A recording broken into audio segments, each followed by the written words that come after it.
ನಮಸ್ಕಾರ. ಈಗ ನಮ್ಮ ಸರ್ಕಾರದ ಸ್ಥಳೀಯ ಚುನಾವಣೆ ಜಿಲ್ಲಾ ಪಂಚಾಯತಿ ಮತ್ತು ತಾಲೂಕು ಪಂಚಾಯತಿ ಕಳೆದ 8 ವರ್ಷದಿಂದ ನೆರವದಿಗೆ ಬಿದ್ದಿದೆ. ಹಾಗೂ ಈಗ ಗ್ರಾಮ ಪಂಚಾಯತಿ ಸಹ ಕೂಡ 15 ದಿನದಿಂದ ಅಡ್ಮಿನಿಸ್ಟ್ರೇಟರ್ ಅಧಿಕಾರಿಗಳನ್ನು ನೇಮಕವನ್ನು ಮಾಡಿದ್ದಾರೆ ಮತ್ತು ಜಿಲ್ಲಾ ಪಂಚಾಯತಿ ತಾಲೂಕು ಪಂಚಾಯತಿಗೆ ಸಹ ಕೂಡ ಅಡ್ಮಿನಿಸ್ಟ್ರೇಟರ್ ಅಧಿಕಾರಿಗಳನ್ನು ನೇಮಕವನ್ನು ಮಾಡಿದ್ದಾರೆ. ನಮ್ಮ ಸರ್ಕಾರ ಶೀಘ್ರದಲ್ಲಿ ಜಿಲ್ಲಾ ಪಂಚಾಯತಿ ಮತ್ತು ತಾಲೂಕು ಪಂಚಾಯತಿಯನ್ನ ಇಲೆಕ್ಷನ್ಗಳನ್ನು ಕ್ಯಾಬಿನೆಟ್ ಅಲ್ಲಿ ಚರ್ಚೆಯನ್ನು ಮಾಡಿ ಮಾನ್ಯ ಶ್ರೀ ಮುಖ್ಯಮಂತ್ರಿಗಳಾಗಿರ್ತಕ್ಕಂಥ ಮಾನ್ಯ ಸಿದ್ದರಾಮಯ್ಯ ಸಾಹೇಬರು ಹಾಗೂ ಡಿ.ಕೆ. ಶಿವಕುಮಾರ್ ಸಾಹೇಬರು, ನಮ್ಮ ಉಸ್ತುವಾರಿ ಮಂತ್ರಿಗಳಾಗಿರ್ತಕ್ಕಂಥ ಮಾನ್ಯ ಶ್ರೀ ಎಚ್.ಕೆ. ಪಾಟೀಲ್ ಸಾಹೇಬರು ಏನು ಕಳೆದ 8 ವರ್ಷದಿಂದ ಟೆಕ್ನಿಕಲ್ ಸಮಸ್ಯೆಗಳಾಗಿ ಏನು ತಾಲೂಕು ಪಂಚಾಯತಿ ಮತ್ತು ಜಿಲ್ಲಾ ಪಂಚಾಯತಿ ಸಮಸ್ಯೆಗಳಿತ್ತು, ಅದನ್ನು ಶೀಘ್ರದಲ್ಲೇ ಬಗೆಹರಿಸಿ ಸರ್ಕಾರ ತಾಲೂಕು ಪಂಚಾಯತಿ ಮತ್ತು ಜಿಲ್ಲಾ ಪಂಚಾಯತಿ ಗ್ರಾಮ ಪಂಚಾಯತಿ ಆಯ್ಕೆ ಮಾಡಲಿಕ್ಕೆ ಚುನಾವಣೆ ಪ್ರತಿನಿಧಿ ಸರಿಪಡಿಸಲಿಕ್ಕೆ ನಮ್ಮ ಸರ್ಕಾರ ಬದ್ಧವಾಗಿ ನಿಂತಿದೆ. ಈ ಸದ್ಯ ಸರ್ಕಾರದಲ್ಲಿ ಚರ್ಚೆ ಆಗಿದೆ.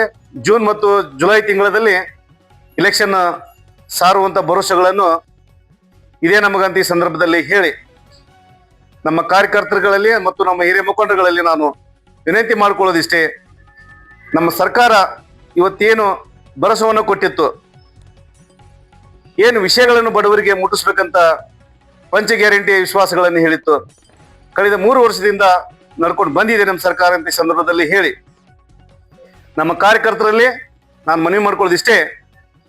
ಪ್ರತಿ ಮನೆಗೆ 2,000 ರೂಪಾಯಿ ಮುಟ್ಟೋದಿರ್ಬೋದು, ಗೃಹ ಜ್ಯೋತಿ ಇರ್ಬೋದು, ಬಸ್ ಫ್ರೀ ಇರ್ಬೋದು, ಅನ್ನಭಾಗ್ಯ ಇರ್ಬೋದು, ವಿದ್ಯಾರ್ಥಿ ನಿಧಿಗಳು ಇರ್ಬೋದು, ಇವನ್ನೆಲ್ಲ ಮುಂದಿಟ್ಕೊಂಡು ನಮ್ಮ ಕಾರ್ಯಕರ್ತರು ಬಹಳ ಹುಮ್ಮಸ್ಸಿಂದ ಚುನಾವಣೆಯನ್ನು ಎದುರಿಸೋಣ ಅಂತ ಈ ಸಂದರ್ಭದಲ್ಲಿ ಹೇಳಿ, ಯಾರು ಕೂಡ ಹಿರಿಯ ಮುಖಂಡರಾಗಿರ್ಬೋದು, ನಮ್ಮ ಕಿರಿಯ ಮುಖಂಡರಾಗಿರ್ಬೋದು ಆತಂಕಕ್ಕೆ ಒಳಗಾಗದೇನೆ ಈ ಶೀಘ್ರದಲ್ಲಿ ಚುನಾವಣೆಗಳನ್ನು ನಮ್ಮ ಸರ್ಕಾರ ನೇಮಿಸ್ತೈತೆ ಅಂತ ಈ ಸಂದರ್ಭದಲ್ಲಿ ಹೇಳಿ ನಮ್ಮ ಪಕ್ಷದ ಕಾರ್ಯಕರ್ತರಿಗೆ ನಾನು ಕೇಳ್ಕೊಳ್ಳೋದಿಷ್ಟೇ.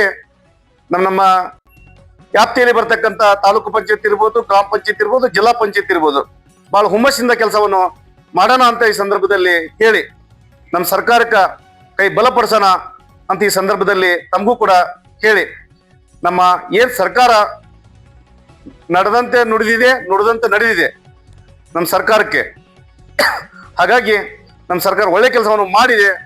ನಮ್ಮ ಸರ್ಕಾರ ಮಾಡಿರ್ತಕ್ಕಂಥ ಕೆಲಸವನ್ನು ತಗೊಂಡು ನಾವು ಜನರ ಬಳಿಗೆ ಹೋಗೋಣ, ಜನರ ಬಳಿ ನಾವು ಮತವನ್ನು ಕೇಳೋಣ ಅಂತ ಈ ಸಂದರ್ಭದಲ್ಲಿ ತಮ್ಮೆಲ್ಲ ಸಮಸ್ತ ನನ್ನ ಪಕ್ಷದ ಹಿರಿಯ ಮುಖಂಡರಿಗೆ ಕಿರಿಯ ಮುಖಂಡರಿಗೆ ಕೈ ಮುಗಿದು ಅದಕ್ಕೆ ನಾವು ನೀವೆಲ್ಲ ಬದ್ಧವಾಗಿ ನಿಂದೋಣ ಅಂತ ಈ ಸಂದರ್ಭದಲ್ಲಿ ಹೇಳ್ತಾ ಇದ್ದೀನಿ.